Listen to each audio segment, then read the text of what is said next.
சாயின் செல்ல குழந்தைகள் அனைவருக்கும் வணக்கம். எல்லாரும் நலமாகவும் வளமாகவும் ஆரோக்கியத்தோடு இருக்கணும்னு நம்ம சாயப்பா கிட்ட பிரார்த்தனை பண்ணிக்கலாம்.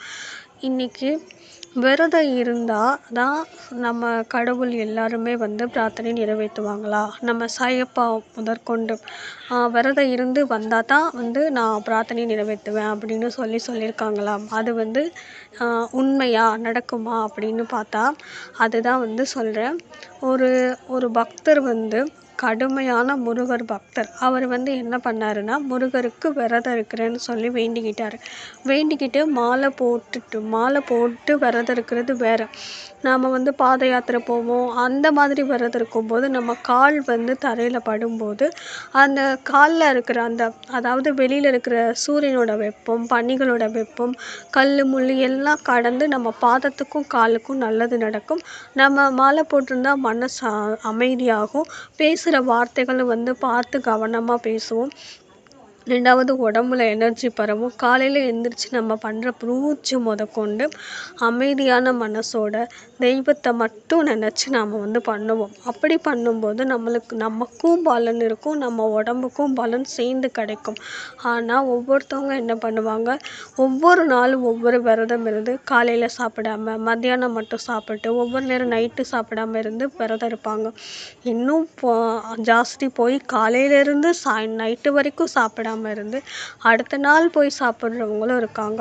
ஒரு நாள் ஃபுல்லாக சாப்பிடாம இருந்துட்டு அன்றைக்கி ஈவினிங் நம்ம கோவிலில் தரிசனம் பண்ண போகிறோம் அப்படின்னா நம்மளால் முழு மனதோடு அந்த கடவுளை பார்த்து தரிசனம் பண்ண முடியுமான்னு கேட்டால் கண்டிப்பாக முடியாது. 200% முடியாதுன்னு தான் சொல்ல முடியும். ஏன்னா ஒரு மனுஷனுக்கு எனர்ஜின்றது ஓரளவு இருக்கும். பட் சாப்பிடாமலே இருக்கும்போது நம்மளோட எனர்ஜி லெவல் பார்த்திங்கன்னா கம்மியாகும்.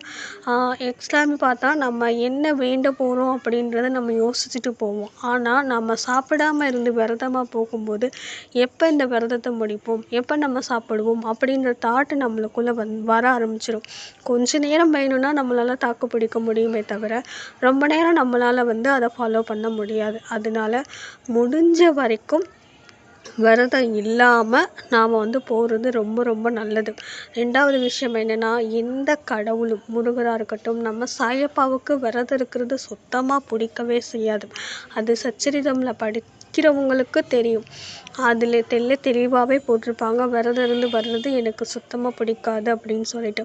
அதே மாதிரி எல்லா கடவுளுமே நீ மன தூய்மையோடையும் உன்னோட உண்மையான பக்தியோடையும் நம்பிக்கையோடையும் நீ என்கிட்ட வரும்போது அந்த நம்பிக்கைக்கு ஏற்ற மாதிரி நான் உனக்கு பலன் தருவேன்னு தான் சொல்லியிருக்காங்களே தவிர இந்த மாதிரி விரதம் இருந்து கடுமையாக இருந்து வா உனக்கு அப்போ தான் நான் நிறைவேற்றுவேன்னு சொல்லி எந்த கடவுளும் சொன்னதில்லை. ஒவ்வொரு கடவுள் உண்மையாக இருக்கும், ஒவ்வொருத்தவங்க இந்த மாதிரி சொன்னதில்லை. ஏன்னா எல்லா கடவுளுக்கும் நாம் குழந்தைகள். அவங்க குழந்தைகளை எப்படி இந்த மாதிரி கஷ்டப்படுத்த விரும்புவாங்க? நம்ம அம்மா அப்பா நம்ம கஷ்டப்பட்டு தான் இதை செய்யணும் அப்படின்னு சொன்னால் அவங்க ஒத்துக்குப்பாங்களா? ஒத்துக்க மாட்டாங்கள்ல. அதே மாதிரி தான் நம்மளை படைத்த கடவுளும். அவரும் நாம் இந்த மாதிரி பண்ணுறத ஒரு காலமும் அனுமதிக்கவே மாட்டார். இப்படி பண்ணுறது அவங்களுக்கு கொஞ்சம் பிடிக்காம கூட இருக்கலாம். சச்சரிதமில் சாயப்பா அழகாக ஒரு விஷயம் ஒருத்தவங்களுக்கு சொல்லியிருப்பாங்க. ஒருத்தவர் நான் ஃபுல்லாகவே பட்னி இருப்பேன், சாயப்பாவுக்கு எனக்கு காதில் மந்திரம் ஓதுற வரைக்கும்னு சொல்லி ஒரு அம்மா விரதம் இருப்பாங்க. அந்த அம்மாவுக்கு சாயப்பா என்ன சொல்லுவாங்கன்னா, நீங்கள் என்னோட அம்மா, நான் உங்களோட பையன், நீங்கள் இப்படி விரதம் இருந்தால் எனக்கு தான் அது கஷ்டமாக இருக்கும். என்னோட குரு என்கிட்ட எந்த ஒரு உபதேசத்தையும் ஓதலை, ஒன்று தான் சொல்லி கொடுத்தாரு, நம்பிக்கையும் பொறுமையும் மட்டும் இருந்தால் போதும் வாழ்க்கையில் ஜெயிக்கலான்னு. அதுதான் உங்ககிட்ட நான் சொல்ல முடியும்.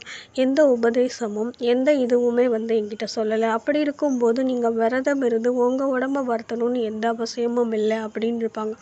இன்னொருத்தவர் நான் இன்றைக்கி கண்டிப்பாக விரதம் இருந்தே தீருவேன்னு சொல்லி விரதம் இருக்கும்போது அவர் கடுமையாக தண்டனை சொல்லுவார். யாருமே பட்னி இருக்கும்போது எந்த கடவுளையும் முழு மனதோட பார்த்து கும்பிட முடியாது. அவங்க முகத்தில் உள்ள தெளிவு இருக்காது. அவங்களால அமைதியாக கடவுளை போய் வணங்கி தரிசனமும் பண்ண முடியாது.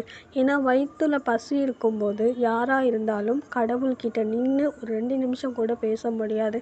அப்படி இருக்கும்போது பட்டினி இருக்க வேண்டிய தேவை என்னன்னு கேட்டு அந்த அம்மாவை இன்னொருத்தவங்க வீட்டுக்கு அனுப்பி அவங்களுக்கும் ப்ளஸ் அவங்கள சேர்ந்த குழந்தைகளுக்கும் ரொட்டி செஞ்சு கொடுத்து தானும் சாப்பிடணும்னு சொல்லி அனுப்பிச்சி வைப்பார். அதே மாதிரி அந்த அம்மாவும் செஞ்சு சாப்பிட்டு அதே இது சாயப்பாக்கும் கொண்டு வந்து கொடுத்துருப்பாங்க. இது சச்சரிதமில் இருக்கும். இதே மாதிரி தான் நம்மளோட வாழ்க்கையிலையும் நாம் என்ன பண்ணுவோன்னா, சாயப்பாவுக்கே நம்ம விரதம் இருப்போம். 9 வாரம் விரதம் இருந்தால் நல்லதுன்னு சொல்லி காலையில் சாப்பிடாம மதியானம் மட்டும் சாப்பிட்டு அடுத்தது பண்ணுறது. இது சுத்தமாக சாயப்பாக்கு விரதம் இருக்கிறதுன்றது பிடிக்கவே செய்யாது. அவருக்கு விரதம் இருக்கலாம். எந்த விரதம்னா மனசு விரதம் இருக்கலாம். அது எப்படின்னா, நாம் உள் உணர்வில் இருக்கிற கெட்ட விஷயங்கள், கெட்ட எண்ணங்கள், அடுத்தவங்க நல்லா இருக்கக்கூடாது, இவங்க என்ன இப்படி வளர்ந்துட்டாங்க அப்படின்ற எண்ணங்கள், கோபம், காமம், பொறாமை, வெறுப்பு, அகங்காரம், ஆணவம், இந்த மாதிரி இருக்கிற விஷயங்களெல்லாம் விரதம் அப்படின்ற பேரில் தூக்கி எறிஞ்சிட்டு நல்ல எண்ணங்கள், எல்லாரும் நல்லா இருக்கணும், நம்மளும் நல்லா இருக்கணும், மற்றவங்க எல்லாரும் நல்லா இருக்கணும், இவங்க வளர்ந்துட்டாங்களா ரொம்ப சந்தோஷம், அவங்க கஷ்டப்பட்டு வளர்ந்தாங்க, ஸோ அதுக்காக சாயப்பாவுக்கு ஒரு நன்றி, அதே மாதிரி எனக்கும் சாயப்பா பண்ணுவாருன்னு சொல்லி அந்த நம்பிக்கையின் பேரில் வச்சோம்னா கண்டிப்பாக நம்ம சாயப்பா மனசு இறங்கி நம்ம குழந்தை எவ்வளவு தெளிவாக அழகாக வேலை பார்க்குதுன்னு சொல்லி நல்ல விஷயங்களை நம்ம கண் முன்னாடி காமிச்சு நம்ம வாழ்க்கையிலையும் நல்லது நடக்க அர்ப்பணம் செய்வாங்க. அதனால முடிஞ்ச வரைக்கும் நம்ம மனசை மட்டும் தூய்மையாக்கி சுத்தம் செய்து அந்த உணர்வு விரதத்தை இருந்து நம்ம பூர்த்தி செஞ்சோம்னா நம்ம வாழ்க்கையில் நம்ம நினச்சி பார்க்க முடியாத அளவுக்கு சாயப்பா நமக்கு நல்ல விஷயங்கள் பண்ணுவாங்க. எப்போவுமே நம்ம சாயப்பாக்கு பிடிச்ச 2 விஷயம் நம்பிக்கை, பொறுமை, மனசு தூய்மை. இது மட்டும்தான். இதை மட்டும் கொடுப்போம். நம்ம வாழ்க்கையில் தாராளமாக வெற்றிகள் அடைவோம். எப்போவுமே சாயப்பா குழந்தைகளாக இருந்து அவருக்கு நல்ல பேர் சேர்ப்போம். நல்லதை நினைப்போம், நல்லதை நடக்கும். ஜெய் சாய்ராம்.